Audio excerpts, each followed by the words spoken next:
Good morning, everyone. Without being delayed, we are proceeding here. સ્વાભાવિક છે કે આટલા વહેલા જાગીને આવ્યા છે તો કંઈક ઝપકી હશે તો જ આવ્યા હશે, right? So I request to doctor Pankaj Lakhani to for warm welcome to our esteemed speaker, Dr. Jitesh Sosalia, with flower bouquet.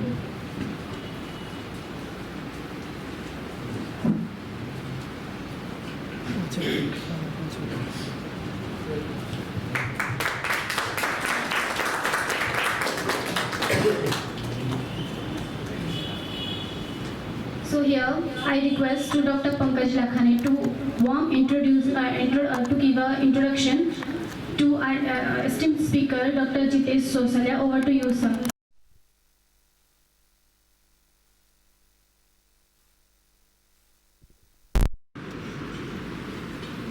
આજના આપણા સ્પીકર વિશે આમ તો ઇન્ટ્રોડક્શનની કોઈને જરૂર નથી, છે કોઈને? હા, બધાના ખૂબ લાડીલા સ્પીકર આજે છે doctor Jiteshbhai Chosaliya. Savli medical homeopathy કોલેજથી એમણે પાસ આઉટ કર્યું છે અને 2002માં એમણે પ્રેક્ટિસ સ્ટાર્ટ કરી છે Shreeji homeopathy and cancer research centre કતારગામમાં. અને ત્યારથી લઈને આજ સુધી અવિરત અસંખ્ય પેશન્ટોને કેન્સર સિવાયની બીજી ઘણી બધી બીમારીઓમાંથી ઝડપથી પેશન્ટને કઈ રીતે સારા કર્યા છે. તો એ બાબતે સાહેબ આજે એક્સપિરિયન્સ શેર કરશે કે એક્યુટ કેસીસ હોય, જ્યારે ઇમરજન્સી મેડિકલ સિચ્યુએશન હોય તો એને હોમિયોપેથિકલી કેવી રીતે સિમ્પ્લિસિટીથી તમે એને સારી કરી શકો. સાહેબની પ્રેક્ટિસ 2002માં સ્ટાર્ટ થઈ છે. ત્યાર પછી એમણે SCPH મુંબઈથી પ્રેડિક્ટિવ હોમિયોપેથીમાંથી SCPH પ્લસ કમ્પ્લીટ કરેલું છે અને પ્રેડિક્ટિવ હોમિયોપેથીમાં એકેડેમિક લીડર છે અને હેપી ગ્રુપ એ રન કરે છે અને હોમિયોપેથિક મેડિકલ એસોસિએશન સુરત યુનિટમાં અત્યારે વાઇસ પ્રેસિડેન્ટ છે. તો વાર્મ વેલકમ. આપણે સાહેબને સ્પીકરને માઇક હેન્ડ ઓવર કરીએ કે આજના સેશનને ફ્રૂટફુલ બનાવે. Thank you very much and welcome to doctor Jiteshbhai ચોસલિયા.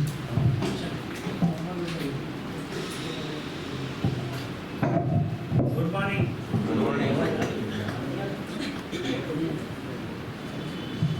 Hello. હવે આમાં તો બધાને રિપીટ થાય એવું લાગે છે, પણ મજા આવશે કે આપણે પ્રેક્ટિસમાં હવે શરૂઆતમાં છે ને થોડીક મારી જર્ની 5 મિનિટમાં કહી દઉં ફટાફટ, એટલે ડાયરેક્ટ પેલું ફેસિનેટેડ ન થઈ જવાય. કે શરૂઆતમાં જ્યારે સાવલી હોમિયોપેથી કોલેજમાં હતા ને ત્યારે હોમિયોપેથી મટીરિયા મેડિકા એની મારી માસ્ટરી હતી, એટલે મટીરિયા મેડિકા ગોખી નાખી હતી. એટલે અમારી એક ચેટર્જી મેડમ હતા, એ ક્લાસમાં પેલા જોયો જીતુ બેઠો છે ખૂણે ખાંચે, એટલે જો એ લાઈનમાં સેજ ભૂલ કરે ને તો હું એને કહી દઉં મેડમ સેજ આમ છે. એ મને અત્યારે કામ લાગે છે. ત્યાંથી પ્રેક્ટિસ પૂરી કરીને પછી એક નક્કી હતું કે સાવલી કોલેજમાં રોજ વાંચીને 5 જણને જે વાંચ્યું હોય ને એ શીખવાડવાનું. તો હવે એ મને અત્યારે કામ લાગે છે કે વાંચેલું એક જ વસ્તુ એવી છે કે આપવાથી વધે, અને એનું નામ છે વિદ્યા. અને એ વિદ્યા વિનયથી જ શોભે.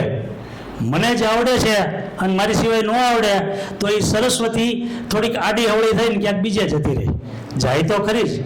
એટલે વિદ્યા વાંચવાથી વધે અને વિદ્યા આપવાથી વધે, આપણી ને બીજાની.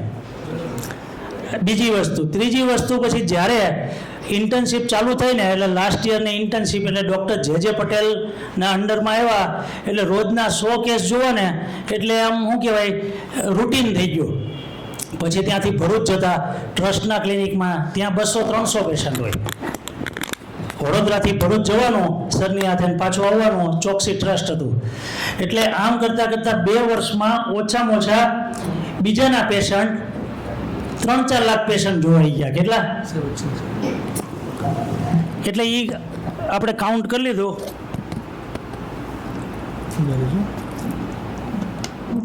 કે એ આપણો અનુભવ છે. અનુભવ એટલે તમે અનુભવેલું એ તમારું હોય કે બીજાનું હોય. ગાડીનો અનુભવ કેટલો છે તો કંઈક બીજાની ગાડી ચલાવી હોય તો એ ચલાવી જ કહેવાય ને. ત્યાંથી લાસ્ટ યરમાં જ્યારે જે પટેલની ત્યાં હતો ત્યાં એક ડૉક્ટર રણજીતસિંહ પંજાબી હતા. પહેલાં અયોધ્યામાં પ્રેક્ટિસ કરતા હતા જીપી, અને પછી ત્યાંથી વડોદરા આવીને 11 દવામાં જ પ્રેક્ટિસ કરે, અને પારુલ કોલેજમાં પ્રિન્સિપાલ હતા. એટલે મને કહે તારે લેક્ચર લેવો હોય લે. ત્યારે વિરાણીના લોકો ભણતા હતા તો હું સાવલીમાં એમાં બધી લેક્ચર લેતો. તો એમાં એમ કરતાં કરતાં મટીરિયા મેડિકા, ઓર્ગેનોન નહીં, મટીરિયા મેડિકાનું ટીચિંગ, લર્નિંગ અને એમ પાવરફુલ થતું ગયું. એ પ્રેક્ટિસમાં કઈ રીતે ઉપયોગ થાય જોતા થઈ ગયું એટલે કોન્ફિડન્સ આવતો થયો. અને ઓલા 11 દવા ઉપર પ્રેક્ટિસ કરે અને છતાંય પેશન્ટ હારા થતા, પણ 11 દવાને બહુ વ્યવસ્થિત સમજાતા. એકોનાઇટ હોય, બેલાડોના હોય, બ્રાઇનિયા હોય, પલ્સેટિલા હોય, રસ્ટોક્સ હોય, સલ્ફર હોય. 70 દવા ત્યારે આવતી, પણ એમાંથી 11 દવા. ત્યાંથી પછી અહીંયા આવીને અહીંયા નક્કી કર્યું કે ભાઈ આપણે એલાઇડ પાવરફુલ કરવું છે. એટલે ડૉક્ટર ગાબાણી સાહેબ પાસે, ડૉક્ટર ભરત વાનાણી અને ડૉક્ટર આરીવાલા એ લોકોને કીધું મારે સેલરી નથી જોતી, મને ખાલી એલાઇડ ખબર પડે ને એટલા માટે હું અહીંયા આવું છું, હું હોમિયોપેથી પ્રેક્ટિસ જ કરવાનો છે. એટલે એ લોકો પાસેથી એમાંય પાછા આરીવાલા પાસેથી એવું શીખ્યું કે ના પાડતા આવડે નહીં. હવે કીધું આ માણસને ના પાડતા નથી આવડતું, કંઈક કારણ તો હશે ને. કોઈ બી કેસ હેન્ડલ કરે, એ સામાન્ય ગેસ્ટ્રો એન્ટ્રાઇટિસ હોય, HIV પોઝિટિવ હોય કે પછી આખો લેગ ગેંગ્રીન થઈ ગયો હોય, થઈ જાય. મેં કીધું હાલો આ થઈ જાય હે, પણ આ કઈ રીતે થાય? પછી બધાને બોલાવે, મહેશ વિંચુનકરને બોલાવે, રાજીવરાજ ચૌધરીને હાડકાનું હોય તેને બોલાવે, કાર્ડિયોલોજીસ્ટને બોલાવે, નેફ્રોને બોલાવે. આખી ટીમ ભેગી કરીને બધાનો એક્સપર્ટાઇઝ લઈને એ પેશન્ટને ટ્રીટ કરે. 2-3 મહિના પછી પગ એનો સારો થઈ ગયો હોય. તો કીધું આ એલાઇડ સાયન્સમાં એને એટલી ખબર છે કે મારે આ કેસમાં શું કરવાનું છે, એ હું ન કરી શકું તો બીજા દ્વારા પણ આ રીતે થાય ખરું. તો ત્યાંથી આવવું જોયું. અને પછી પાંડેસરા અહીંયા એક ગોલ્ડન પ્લાઝા ચાલુ કર્યું, પછી પાંડેસરા જીપી અને હોમિયોપેથી ચાલુ કર્યું. જબરજસ્તી જીપી ચાલુ કરાવ્યું તો પછી મનમાં તો હોમિયોપેથીનો કીડો હતો એટલે ત્યાંય હોમિયોપેથી ચાલુ કર્યું. અને એમ કરતાં કરતાં આજે આ પ્રેક્ટિસ આપણે જે શ્રીજી હોમિયોપેથીમાં કરીએ છીએ એ બધા વર્ષોનો પહેલેથી લઈને છેલ્લે સુધી જે સાર છે કે ભાઈ એક્યુટ્સમાં કઈ રીતે પેશન્ટ હોય અને કઈ રીતે એને સમજી શકાય એ હું તમને સમજાવું છું. તો સિમ્પ્લિફાઈંગ એક્યુટ્સ ઇન હોમિયોપેથી. ઓફકોર્સ આ માણસ વગર તો આપણે આ બધી ચર્ચા જે કરીએ છીએ કરી જ ન શકીએ. So tribute to great man and dare to be wise. આ જો ડેર ટુ બી વાઇઝ લખ્યું છે ને, એટલે હું પેશન્ટને કહું, પેશન્ટ ઘણી વાર દોઢ ડાયા થતા હોય ને તો એને કહું આ જે લખ્યું છે ને એમને એમ નથી લખ્યું.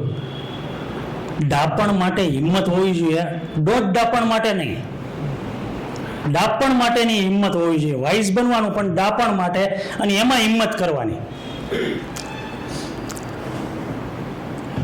અને ડૉક્ટર જે પટેલ કે જેના અત્યારે બ્લડ સેમ્પલ લઈને તો એમાં હોમિયોપેથી જ જોવા મળે, એવા વ્યક્તિ કે જેને આખી જિંદગી એને ડેડિકેટેડ કરી દીધી હોય એવા.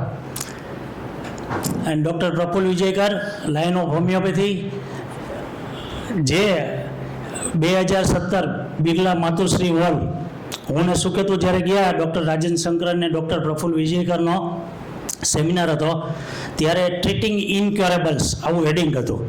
અને એમાં એક રિનલ ફેલ્યુરવાળો, હ્યુજ કિડની, મેગાકોલોન, એટલે બેલીસ પર 200થી હારા થયેલા હોય, આર્સેનિકથી માયોકાર્ડિયલ ઇન્ફાક્શન સારું થયું હોય, એટ ધેટ મોમેન્ટ આમ ક્લિક થયું, સ્ટ્રાઇક થયું કે સાલું હોમિયોપેથી આપણે જે ભણ્યા છીએ, શીખીએ છીએ, એની લિમિટ આટલી નથી, ઇટ્સ અ બિયોન્ડ લિમિટ, કે આવા બધા કેસીસ પણ આ વ્યક્તિ સારા કરી શકે છે અને કહે છે તો દરેક જણ સારા કરી શકે.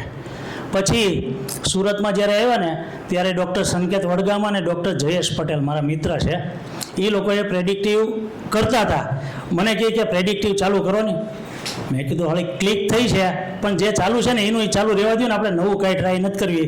લાઇકોપોડિયમ 200, TDS, બર્બેરિયસ મધર ટિંચર, હિમાલયાની સિસ્ટોન, નીરીની કેલ્ક્યુરી અને આવી બધી આયુર્વેદિક, હોમિયોપેથિક, મધર ટિંચર, બાયોકેમિક, નેટ્રમ સલ્ફ 6X બધાથી જો પથરી નીકળી જતી હોય તો હુકામેની જદમારી કરવી કે એક ડોઝ ગોતીને રાહ જોવાની ને પછી હારા થાય. છેલ્લે તો કામ તો પથરી કાઢવાનું છે ને. આવું સ્ટક મેન્ટાલિટીની હાથે 1-2 વર્ષ એ લોકોના પ્રયત્ન પછી અંદર ખાને જે હતું ને એ બહાર નીકળીને પછી એક્સક્લુઝિવ સિંગલ ડોઝ પ્રેડિક્ટિવ હોમિયોપેથીની પ્રેક્ટિસ ચાલુ કરી. Thanks to doctor Prafull Vijayakar. There are some quotes by Praful Vijayakar sir. I do not see what mind does not know.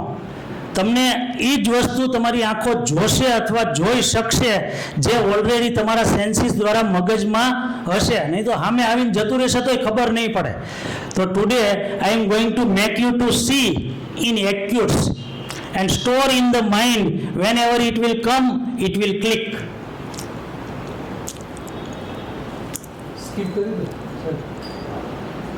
અવાજ ફાટતો નથી ને?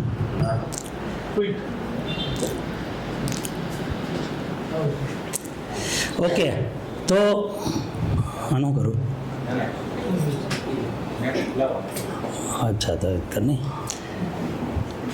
તો એક ચાઇનીઝ પ્રોવર્બ છે, if I will give fish to you it will a food for a one day, but if I will teaching to you how to fishing it will give for life time.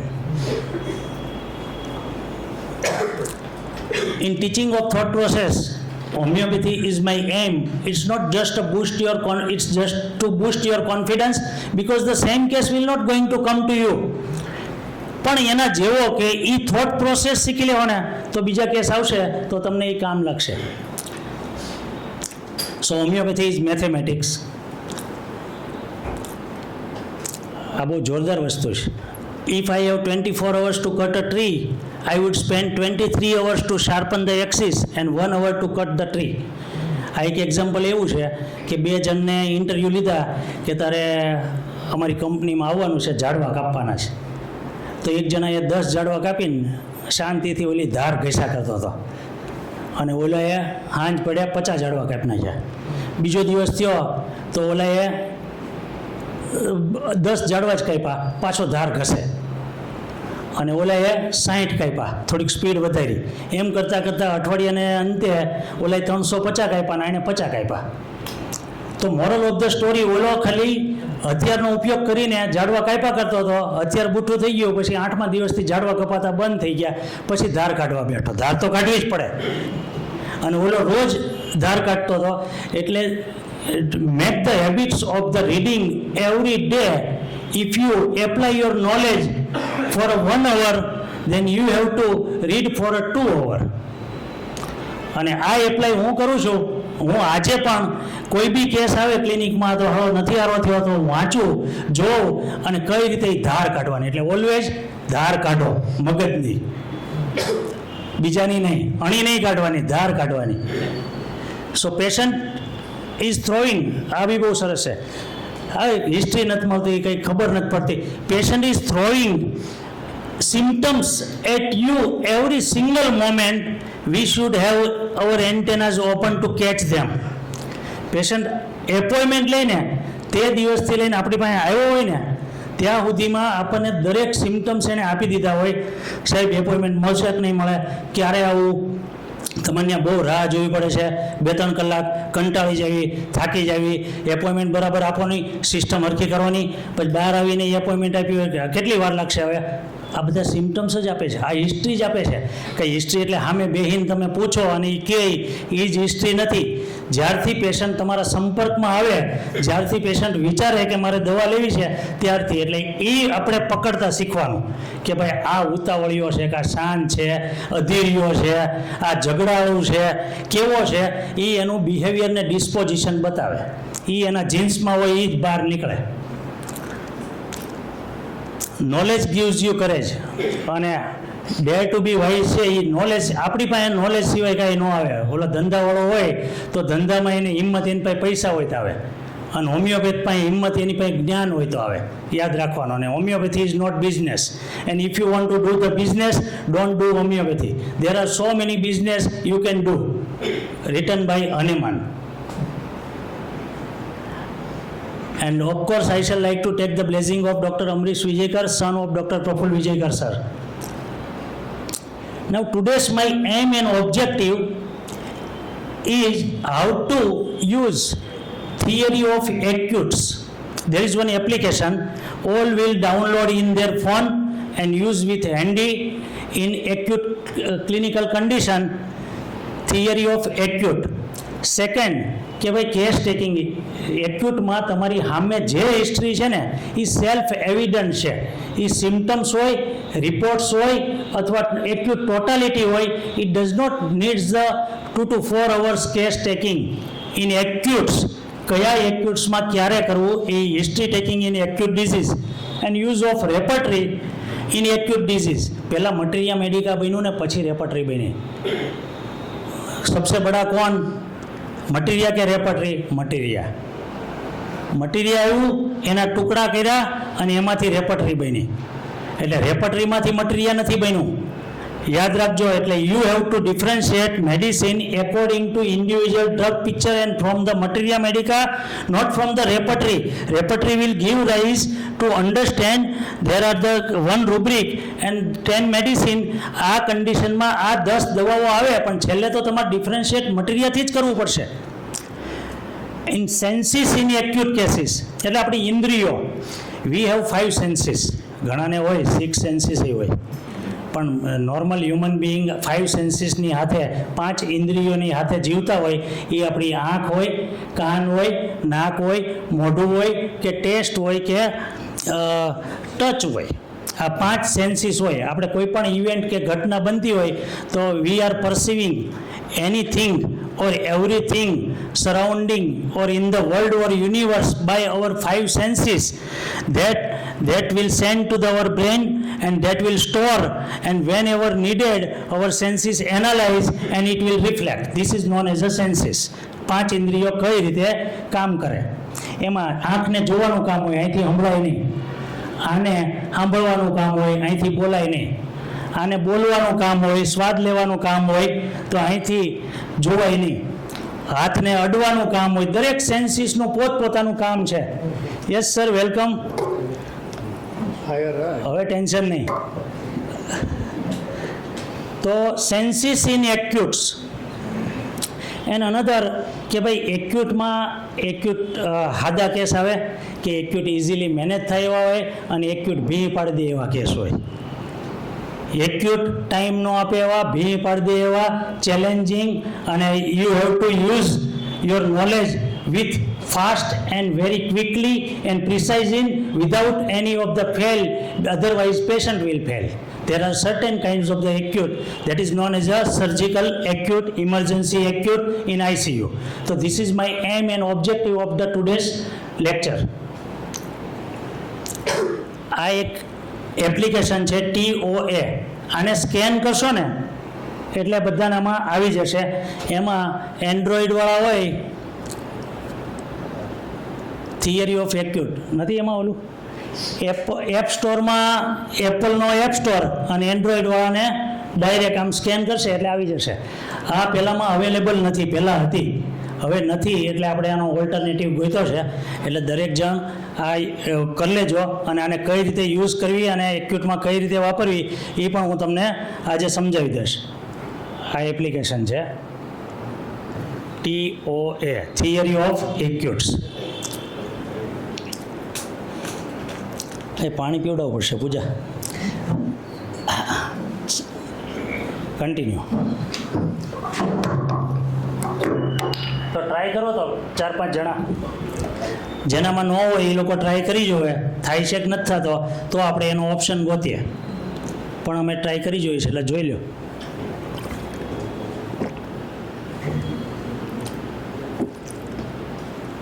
ત્યાંથી scan થાય છે.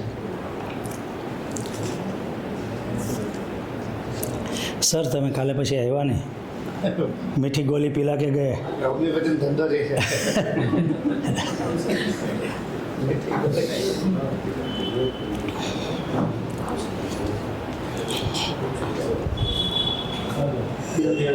થાય છે? થઈ ગઈ? એવું છે? એ મુકુંદભાઈ મજા આવે, મનનો મજા આવે.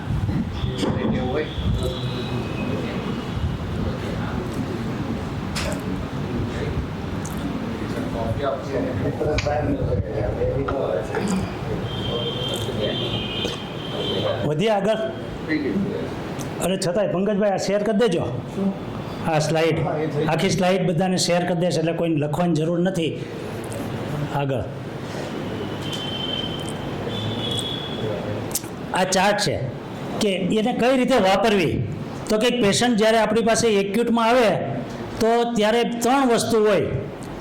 એની એક્ટિવિટી, જે એની એનર્જી છે એ કાં ઘટી ગઈ હોય, કાં જેવો પહેલાં હતો ને એવો જ છે એટલે નો ચેન્જ, અને ત્રીજી વસ્તુ વધી ગઈ હોય. એક્ટિવિટી ડિક્રીઝ, નો ચેન્જ, અને કાં વધી ગઈ હોય. એક્ટિવિટી ડિક્રીઝ એટલે સાહેબ છોકરો માંદો પડ્યો ને પછી ઢીલો થઈ ગયો છે, ઊંઘ્યા કરે છે અને ડલ થઈ ગયો છે. તો ઊંઘ્યા કરતો હોય એને સ્લીપી કહેવાય, અને ઢીલો પડી ગયો એને ડલ કહેવાય. એટલે એક્ટિવિટી ડિક્રીઝમાં ઊંઘ્યા કરે અને ડલ થઈ ગયો છે. બીજું નો ચેન્જ, જેવો પહેલાં હતો ને એવો જ છે. તાવ આવે છે, ઝાડા થઈ ગયા, માથું દુખે, શરદી, ખાંસી, ડેન્ગ્યુ, મલેરિયા, ટાઇફોઇડ, કમળો કે ઓલ આઇટીસ, એ ટાઇફલાઇટીસ હોય, એન્ટ્રોકોલાઇટીસ હોય, માયોકાર્ડાઇટીસ હોય, એન્ડોકાર્ડાઇટીસ હોય કે મેનિન્જાઇટીસ હોય, કોઈ ફેરફાર નથી, જેમ છે એમ જ છે આઇટીસ. તો whenever our body is defending by some virus, bacteria, fungus, that is a causative organism for the allopaths. But for us, any invading agent and disturb the vital force and represent in form of the psoric condition, at that time there are the certain biochemistry, neurotransmitter and physiology has been changed, and that give rise to the activity decrease, no change or increase. So whenever the activity decrease is very sleepy or dullness, another no change અને increase એટલે 2 વસ્તુ હોય, એક physical અને એક mental. કાં લવારા કરવા મળે, બોલવા મળે, કાં રેસ્ટલેસ થઈ જાય, એટલે એક્ટિવિટી ઇન્ક્રીઝ, ડિક્રીઝ કે નો ચેન્જ. જો ઢીલો પડી ગયો હોય અને એમાં ઊંઘ્યા કરતું હોય તો આપણને we knows there are the certain medicine, they have symptoms of the sleep overpowering, ઊંઘ્યા કરે, નક્સ મોસ્ચાટા, ઓપિયમ, એન્ટીમટાટ, જલસેમિયમ એન્ડ સાબાડીલા. આ કેવા ઊંઘ્યા જ કરે છે, 24 કલાક ઊંઘ્યા કરે છે, ખાવાય ઊભો થતો નથી, તો એની સ્લીપ ઇન્ક્રીઝ થઈ ગઈ છે. તો ત્યારે એક્ટિવિટી ડિક્રીઝમાં ઊંઘ્યા કરે છે. તો these are the class of the remedy you can think of. ઢીલો પડી ગયો છે પણ એમાં ચીલી છે કે હોટ છે. And in acute condition we have to see, gives the importance to the ailment from activity, thermal thirst. And thermal thirst is belong from the hypothalamus. Hypothalamus is the temperature regulator center in the brain which give rise to the ठंडी लागे या गर्मी लागे. And that's in acute physiology there are the thermals, some are the chilly and some are the hots. ठंडी सहन न करिए गई chilly અને ગરમી सहन ન करिए गई hot. એવી રીતે નો ચેન્જ અને મેન્ટલ એન્ઝાઇટી, રેસ્ટલેસનેસ, એ રીતે ઘણા છોકરાને એક્ટિવિટી ઇન્ક્રીઝ થઈ જાય એટલે લવારા કરવા મળે, બોલવા મળે, કોઈક ધંધાની વાતો કરવા મળે, કોઈક ગીત ગાવા મળે, સિંગિંગ હોય, કોઈક એબ્સર્ડ વાહિયાત બોલવા મળે, કોઈક હું બોલે એને જ ન ખબર હોય, ડિલિરિયમમાં જતા રહે. These are known as a activity increase. Verbal activity and physical activity. વર્બલમાં કાં ગાયા કરતો હોય, ગીત ગાયા કરે, બેલાડોના, સ્ટ્રેમોનિયમ, ઓપિયમ, વેરાટ્રમ. Drug goes into the singing in acute condition where activity increase and neurotransmitter and physiology and biochemistry change. So think of the belladonna, stramonium, opium, veratrum. Make verses એટલે વાર્તાઓ કરવા મળે, શાયરીઓ કરવા મળે. ભાવિનભાઈ આપ તો अच्छे दिख रहे हो आज, क्या बात है? અલા ખ્યાલ આવ્યો? તો આ આમ જ કરે છે તો કંઈક નહીં, હમણાં તાવ આવ્યો ને પછીથી આવું કરે છે. That is a particularly in acute condition there are the certain genetically and certain in the alter physiology. There are some drugs, they have genetically also and alteration also. So, in genetics suggest DNA and acute suggests the RNA. We have DNA and RNA. RNA is nothing but it's a breakage of the virus is nothing but a breakage of the RNA. So, original disposition is DNA and change disposition is RNA. So these are the change disposition in acute condition where physiology, biochemistry and neurotransmitter are changed, then give rise to this kind of the presentation in totality in acute.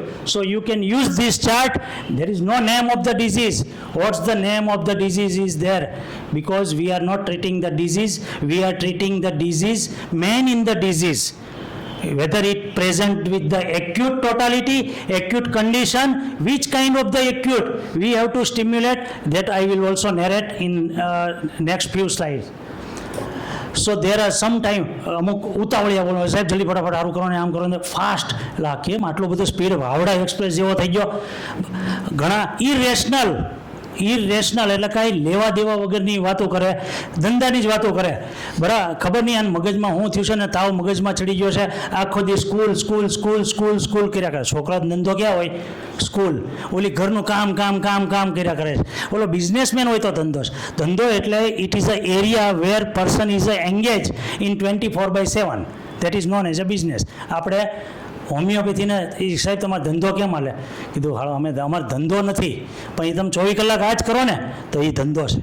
અને તમને patient ધંધા સિવાય બીજી કંઈ વાત ન કરે. They are the talks about the business. Bryonia is only drug. Pyrogen is also the drug, but that's the genetically when goes into the deep down state, they will talks about the business. In nonsense, sense વગરની વાતો કરે. Argentum metallicum one subject, એ cassette ચોંટી જાય ત્યાં ચોંટી જાય. આપણે રૂબ્રિક નાખીએ delirium talks on the one subjects, camphor, zincum and cannabis and stramonium. Curses, ગાળો બોલે, શ્રાપ આપે. These are the acute increase verbal, એમાં ડિફરન્સ અને એની દવાઓ. તો આવી રીતે તમે એપ્લિકેશનનો ઉપયોગ કરીને એક્યુટમાં તમારી પાસે જે ટોટાલિટી આવે એ ટોટાલિટી પરથી તમે એક દવા સુધી પહોંચી શકો. This is the easiest way in a treating of the acutes. Okay, next. So there are the neurotransmitter in acutes. In all acute complaint, physiological and neurotransmitter change and according to give rise to the clinical condition. Suppose કે anger, ગુસ્સો આવે તો adrenaline release થાય, congestion થાય, redness થાય. તો we have drugs which are the angry and which give rise to the congestion and redness. Staphisagria, china, belladonna, aconite. Fear, તો whenever તો ગાડી લઈને જતા હોય ને અચાનક જ કંઈક સામેથી ટ્રક, ઓય હા ઝડકું જોઈને કંઈ નહીં. That give rise to the suprarenal gland જે છે, એડ્રીનાલિન ગ્લેન્ડ છે, એમાંથી કોર્ટિકોલ રિલીઝ થાય અને ફ્લાઇટ એન્ડ ફ્લાઇટ રિસ્પોન્સ માટે હોય. એટલે જ્યારે બી ક્રાઇસિસ આવે અને ડરી જાય ત્યારે એને પછી ફીડબેક મિકેનિઝમમાં ફ્લાઇટ એન્ડ ફ્લાઇટ રિસ્પોન્સ કહેવાય. તો પેલો શું કરે? હાઈસ ટ્રક ગઈ એટલે કમ્પન્સેટરીથી પાછું રેડી કરી દે. પણ these are the neurotransmitters change in a temporary way. That's the known as a flight and flight response.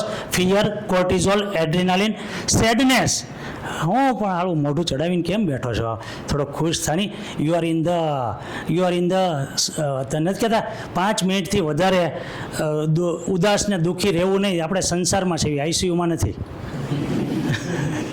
So because there are the certain neurotransmitter has been changed, that has been decreased, that give rise to the acute sadness. So sadness, unhappiness, block in norepinephrine. એમ એ હસમુખો છે ને આમ છે તેમ છે, પણ હમણાંથી માંદો પડ્યો છે ને ત્યારથી આવો છે. તમે સમજ્યા? તો these are the neurotransmitter that is a block in norepinephrine and serotonin. એટલે અત્યારે આ સાયકાટ્રિક ડૉક્ટરો જે ડિપ્રેશનવાળા હોય, સેડનેસ હોય, એને કાયમ સિરોટોનિન લેવાનું કહે, શું કહે? અને અત્યારનું જે કલ્ચર છે એ એક્યુટ ડોપામાઇન લેશ. એક્યુટ ડોપામાઇન એટલે ટેમ્પરરી તમારું ડોપામાઇન વધારે અને પછી પાછું જેવું પૂરું થાય એટલે પાછું ઘટી જાય in form of the stimulation drugs that give rise to the temporary neurotransmitter change. થોડીક વાર બે માર્યા હોય, LSD લીધું હોય, MD લીધું હોય, આલ્કોહોલ લીધું હોય, કોફી લીધી હોય, તો ન્યુરોટ્રાન્સમીટર એપિનેફ્રિન ને સિરોટોનિન ને ડોપામાઇન થોડીક વાર માટે વધી જાય. એટલો વખત તો બહુ મોજમાં હોય, પછી પાછું હાંજ પડે એટલે પાછું રિપીટ કરે. એટલે they are living in the false dopamine ને adrenaline, dopamine and serotonin that are not natural secreting, but there are the certain acute condition where body secrete this neurotransmitter. Try to understand. So ignatia, natriumur, magnesiumur, sepia, આવી દવાઓ આપણને ખબર જ છે કે this medicine goes into the sadness, temporary dullness. So joy, આપણને coffea cruda ખબર છે, ailment from joy or surprise. કાલે બર્થડે પાર્ટી હતી ને બહુ મજા આવી ગઈ, ખુશ થઈ ગયા, પછી ઝાડા થઈ ગયા, પછી માથું દુખવા માંડ્યું. એટલે ખુશીથી થાય તો neurotransmitter can give rise two weather it is a good or bad. It give rise to the certain medicines. acute delusion, alteration of senses. Okay. Aphorism number 3, બધાને ખબર છે કે each individual કેસમાં what is to be cure in the disease and what is the curative power of the drug. Knowledge about the disease, knowledge about the medicine. 153 PQRS, striking, singular, uncommon ને peculiar. PQRS આપણે શરૂઆત જ હોમિયોપેથીની આનાથી કરી કે આમાં આ થોડુંક વિચિત્ર છે ને, અજુગતું છે ને, કંઈક જુદું છે ને, નવું છે ને, આ નોર્મલ નથી. Something is different. PQRS, pick up PQRS in acute or in chronic. PQRS that gives rise to the કે આ જ છે, એ સિવાય બીજું કોઈ નથી.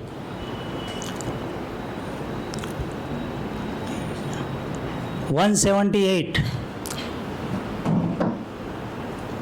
morbid, when vital force derange its function and give rise to the alteration in the physiology, biochemistry and in morbid symptoms or morbid pathology that give rise to acute, chronic or SORA, psychosis or syphilitic. Yes.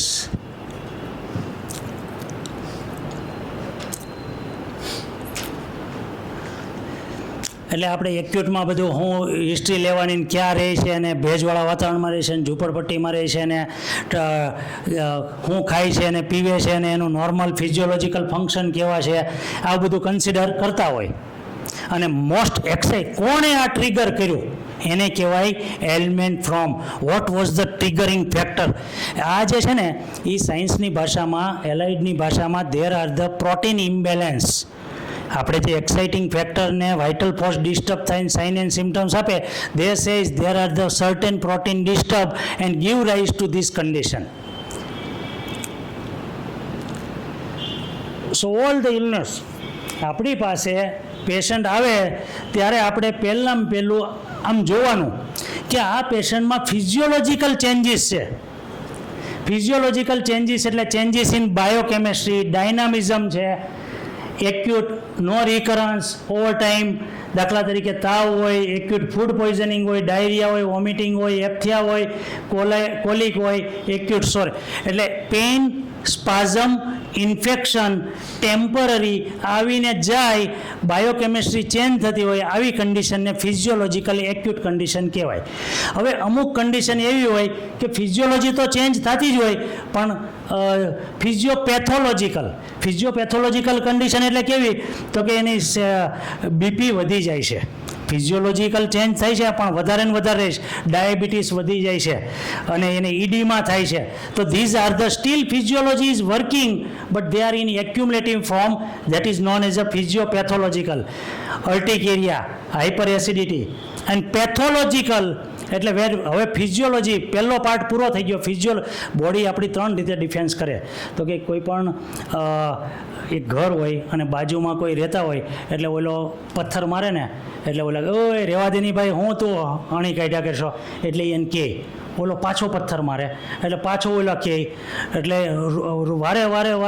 વારે exciting cause આવ્યા કરે. એટલે આ defence ફિઝિયોલોજીકલી કરતા હોય. કેવું આમ સામે કહે કે આમ કરમાં તેમ કરમાં. ઓલો એ એક્યુટ કન્ડિશન વારે આવ્યા જ કરે. એટલે આ વિચારે હાલો આ ફિઝિયોલોજીથી મારે આ મેળ ન થાય, એમ અહીં દિવાલ ચણી દો.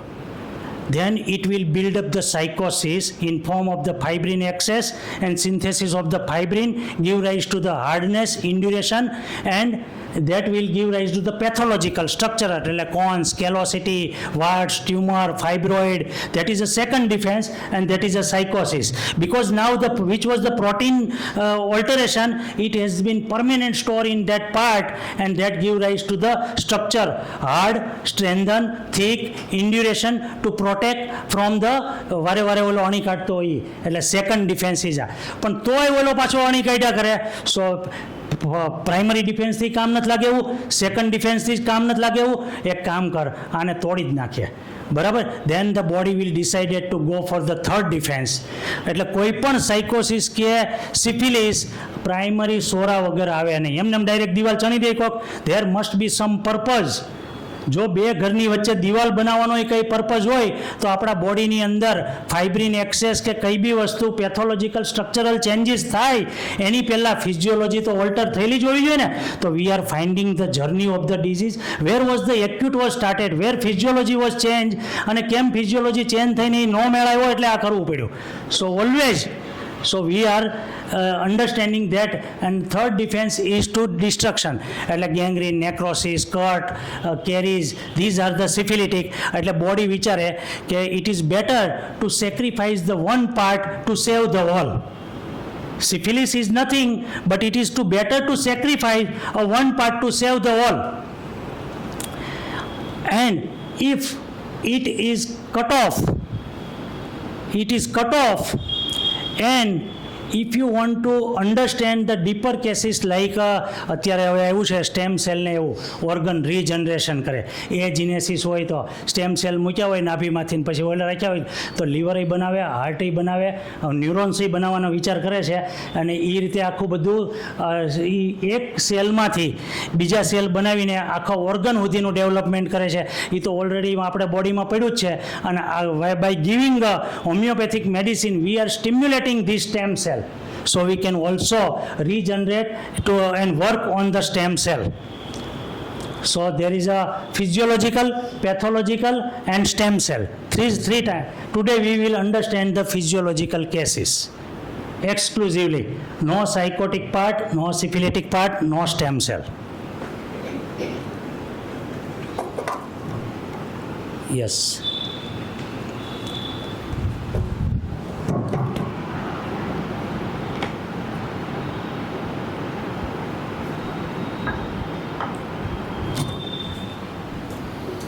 બરાબર. સ્પીડ નથી ને બર તો થોડીક ઘટાડો. ઓકે. Understanding the human. હવે જો સપોઝ કે મર્સિડીઝ ખરાબ થઈ હોય, મારી પાસે મર્સિડીઝ છે એટલે મર્સિડીઝ યાદ આવી, અને હું અલ્ટોના શોરૂમમાં લઈ જાઉં તો એ ગાડી જ છે ને. તો એ જોવે કે સાહેબ ગાડી બદલાવી પડે એમ છે. ગાડી હાલે એવી જ હોય તો એને બરાબર કીધું ને, એના જ્ઞાન અનુભવ પ્રમાણે એણે બરાબર કીધું. અને મર્સિડીઝમાં જાવ કે સાહેબ ગાડી બદલાવી પડે એમ છે, તમે ડ્રાઈવર અલ્ટોના છો. તો એણે એના જ્ઞાન અનુભવ પ્રમાણે બરાબર કીધું. મોરલ ઓફ ધ સ્ટોરી કે ગાડીવાળાને પહેલાં ગાડીનું નોલેજ હોવું જોઈએ. ગાડી કઈ રીતે બને, કયો પાર્ટ્સ ક્યાં આવે, કયા પાર્ટ્સનું શું ફંક્શન છે. તો ગાડી બગડી હોય ત્યારે એ કહી શકે કે અહીંયા પ્રોબ્લેમ છે. આપણી પાસે ગાડીઓ કઈ છે? Human body. We are the mechanic and we are the repairer of the human body at the level of the physiology, at the level of the structure. કાં પછી ખાલી ઓલો ક્લચનો જ પ્રોબ્લેમ હોય કે આખું એન્જિન બદલાવવું પડે એમ હોય. તો આપણે હ્યુમન બોડીને સમજવું પડે. એટલા માટે આપણે શરૂઆતમાં આવતા ઓપ્શનના ક્લાસ ફિઝિયોલોજી, એનાટોમી અને પેથોલોજી અને એમ્બ્રિયોલોજી તો ખાસ એ આપણે સમજવું પડે. Understanding the human body, anatomy, physiology અને એમ્બ્રિયોલોજી. ખ્યાલ આવ્યો ને? આમ જોઈને ખબર પડે કે તમને આમાં આ છે. પેશન્ટ એનો પ્રશ્ન કહે તો ખબર પડે કે આમાં આ જગ્યાએ પ્રોબ્લેમ છે. તો આપણને ત્રીજો એફોરિઝમ કામ લાગે કે what is to be cure in the disease, what is the disturbance of the vital force. આમાં ક્યાં પ્રોબ્લેમ છે? સો શરૂઆત ક્યાંથી થાય? ફર્ટિલાઇઝેશન થાય ત્યાંથી અસ્તિત્વમાં આવે એક્ઝિસ્ટન્સ, લાઈફ શરૂઆત થાય સ્પર્મ અને ઓવમથી. ફર્ટિલાઇઝ થઈને એક સેલમાંથી 2, 4 આમ તેમ એમ્બ્રિયો અને એ બધું બનીને પછી પહેલો મહિનો, બીજો મહિનો, ત્રીજો, 9મો મહિનો કમ્પ્લીટ થઈ જાય. એમાં 2 વસ્તુ બને. 1 થી 9 મહિના હોય એમાં શરૂઆતના 1 થી 4 મહિના હોય એ એનાટોમી બને, આખું બોડી બની જાય, એનાટોમી કમ્પ્લીટ થઈ જાય. અને પાછળના ભાગમાં ફિઝિયોલોજી બને, development of embryo. Yes. So this is a anatomy develop in first 4 months. This is known as a organogenesis. અંગો બને એટલે ઓલા સોનોગ્રાફીમાં જોઈએ કે આખું બાળક કમ્પ્લીટ થઈ ગયું છે, કાંઈ વાંધો નથી, ખોડ ખાપણાઈ નથી અને સ્ટ્રક્ચર નોર્મલ બની ગયું છે. એટલે આપણે આ બિલ્ડિંગ બનતું હોય ને ત્યારે આખું સ્ટ્રક્ચર કમ્પ્લીટ થઈ ગયું છે. બિલ્ડરની ભાષામાં બિલ્ડિંગ કહેવાય, આપણી ભાષામાં ઓર્ગેનોજિનેસિસ કહેવાય, એમ્બ્રિયોલોજી કહેવાય. બની ગયું છે, રહેવા કોઈ આવ્યું નથી. પછી 5મા મહિને વાઇટલ ફોર્સ એન્ટર થાય. એની પહેલાં તો ધબકારા તો આ છે, હજી વાઇટલ ફોર્સ એન્ટર નથી થયો. સમજો, એ બ્લડ સર્ક્યુલેશન આમ જાય છે ને એને લીધે ઓલું થાય છે. Still vital force is not. When vital force come, child become a viable. So at that time આ આવે એટલે એને કહેવાય પ્રાણ પ્રતિષ્ઠા થાય. શું થાય છે? પ્રાણ પ્રતિષ્ઠા. એ વાઇટલ ફોર્સ જે આવે છે, એ લાઈફ ફોર્સ આવે છે, એ ડિસ્ટર્બ થાય છે, એને આપણે સમજવાનો છે. અને આવી રીતે એટલે આપણું શરીર છે, there are the 2 quality, one is a male and female, Shiva અને પાર્વતી. એમાં આ શિવ છે એમાંથી વાઇટલ ફોર્સ જતો રહે તો સૌ થઈ જાય. શું થઈ જાય? So this we have to understand the activation of the vital force and that give rise to viability, and then the physiology starts, senses start. Sense organ બની ગયા છે, સેન્સ ઓર્ગન બની ગયા છે, કાન, નાક, આ તે બની ગયું છે, પણ એનું ફંક્શન નથી આવ્યું. ખ્યાલ આવ્યો? એટલે 1 થી 4 મહિનામાં એની મમ્મી કહે બેટા કેમ છે, મજામાં છે, હજી તો સ્ટ્રક્ચર બન્યું છે, વાઇટલ ફોર્સ આવ્યો નથી, એટલે એ ફંક્શન નહીં આવે. 5મા મહિના પછી એની મમ્મી જે બોલશે, એને પપ્પા બોલશે, એ સાંભળશે. એટલે અભિમન્યુનો આપણો ગર્ભ સંસ્કારવાળો હમણાં ક્લાસ ચાલે છે, એ બધું અહીંયા કામ કરે છે. ક્યાં એ કામ કરે છે? પણ કેવું કામ કરે છે? એ ફિઝિયોલોજીને ચેન્જ કરે છે, નેચરલ નથી રહેવા દેતા. એટલે ડોન્ટ ડુ ગર્ભ સંસ્કાર or certain kind of the classes to develop your child very intelligently. That child will be suffer from syphilitic disease very soon. Try to understand, because we are changing up physiology, biochemistry, and that's the against nature. કેરીમાં તમારે કેરીને કેવું પડે, કેરી થાજે, કેરી થાજે, બહુ જોરદાર કેરી થાજે. બે કેરીનું ઝાડ છે એમાં કેરી જ થાય ને તો ગર્ભ સંસ્કાર નહીં કરવાના, બરાબર? આપણા બધાએ ઓલા કર્યા, કોણે ગર્ભ સંસ્કાર કર્યા? બધા એનું રૂટીન કામ કરતા હતા ને, તોય કેવા સંસ્કારીઓ બધા એવા છે ને. અત્યારના સંસ્કાર જોવો તમે. Physiology develop in next 6 months, અને પછી 9મા મહિને બાળક છૂટું પડે અને છતાંય એના મધરના ડિપેન્ડન્સીમાં હોય, ફીડિંગ કરતું હોય, ત્યાં સુધી મધરના ન્યુરો ટ્રાન્સમીટર છે એ બાળકમાં સિક્રેટ થાય અને બાળક માટે જવાબદાર હોય. એટલે એક છોકરાને ખેંચ આવતી હતી, એમ કે આને ખેંચ આવે છે, ખેંચ આવે છે, MRI નોર્મલ. કીધું ઓકે. મધરને કીધું તને ગુસ્સો ક્યાં આવે છે? અને જે એ કે અમારા સાસુ ઉપર નોર્મલ છે ને, એ કે મારા સાસુ ઉપર ગુસ્સો આવે અને આને કહું કે જા મારે કામ છે, તને ફીડિંગ નથી કરાવવું. આ anger adrenaline neurotransmitter that give rise to the certain neurotransmitter adrenaline that goes into the feeding, and that goes into the child, and that give rise to the convulsion in the children. આ તો બરાબર છે, આ તો સમજ્યા, પણ બાળક cause and effect.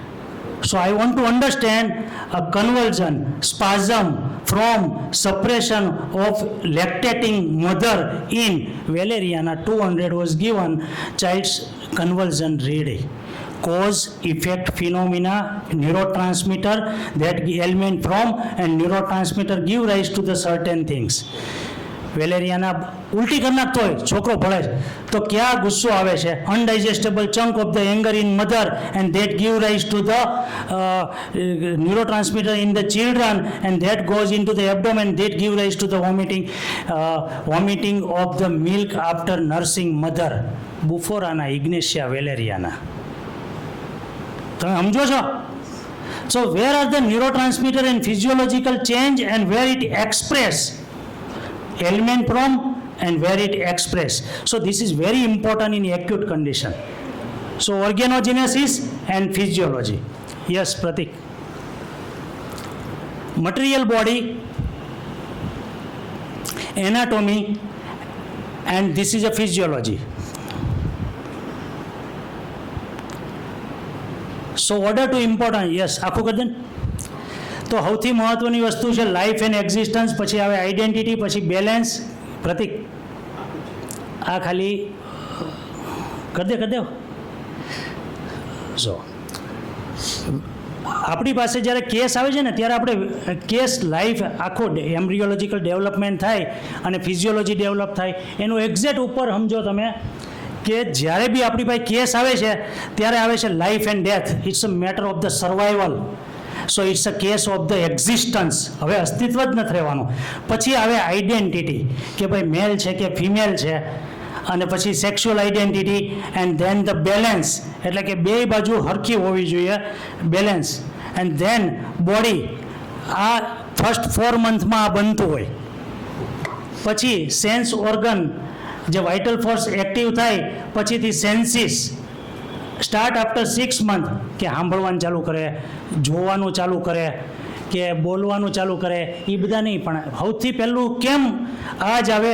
કેમ કે first voice in the big bang theory after બ્રહ્મનાદ જે કહીએ, અથવા પહેલું જે હતું કે મહાભારતમાં કે શરૂઆત થાય ને ત્યારે આ પહેલા sense, this is a more important senses of the all senses, ત્યારે શંખ વગાડવામાં આવ્યો હતો. ખબર છે? તો એ શરૂઆત છે, એ એલર્ટ છે કે અહીંયાથી સેન્સીસ તમારે સ્ટાર્ટ થાય. જોવાનું ચાલુ નથી કરી દેતો છોકરો, અડવાનું ચાલુ નથી કરી દેતો, ખાવાનું ટેસ્ટ લેવાનું ચાલુ નથી કરી દેતો, પણ સાંભળવાનું ચાલુ કરી દઈશ. So this is the first senses, hearing in the worms. પછી આફ્ટર બર્થ કે બીજા બધા સેન્સીસ સ્ટાર્ટ થાય. So locomotor system, cerebellum, blood circulation and defence at the level of the psora sycosis syphilis. આ વાઇટલ ફોર્સ છે, કઈ રીતે વિચારવાથી neurotransmitter change થવાથી ઓલ્ટરેશન આવે અને એમાંથી સોરિક સાયકોટિક કે સિફિલિટિક પ્રેઝન્ટેશન કરે. એફોરિઝમ નંબર 12માં છે કે vital energy in the jeans, that is a morbidly affected genes and wrong thought emotions give rise to the false perception, that is a morbid phenomena that altered by our individual senses and that causes the perception or delusion traumatized, that is known as a soric psychotic syphilitic presentation. So let's start the senses. આપણે 5 senses છે, એમાં 5 senses આપણને ખબર પડી ગઈ કે આ 5 ઇન્દ્રિયો છે. એમાં 1 by 1 વિથ કેસીસ એક્યુટમાં મેં જે લીધા હોય, મેં અનુભવ કર્યો હોય, હું જે સમજ્યો હોય અને મેં મારા પેશન્ટને આપી હોય અને એ હારા થયા હોય એવું હું તમારી યાર શેર કરું છું. તો પહેલું છે ઇયર, સાંભળવાનું, એને કહેવાય હિયરિંગ. બોલાવ્યો? કોઈએ બોલાવ્યો નથી, પણ મને એવું લાગે છે કે કોઈએ બોલાવ્યો, એ મારો ભ્રમ છે. એને કહેવાય ઇલ્યુઝન, ડિલ્યુઝન, હેલ્યુઝિનેશન. એટલે કર્ણ બ્રહ્મ જે થાય એને કહેવાય ઓડિટરી હેલ્યુઝિનેશન. શું કહેવાય? ઓડિટરી.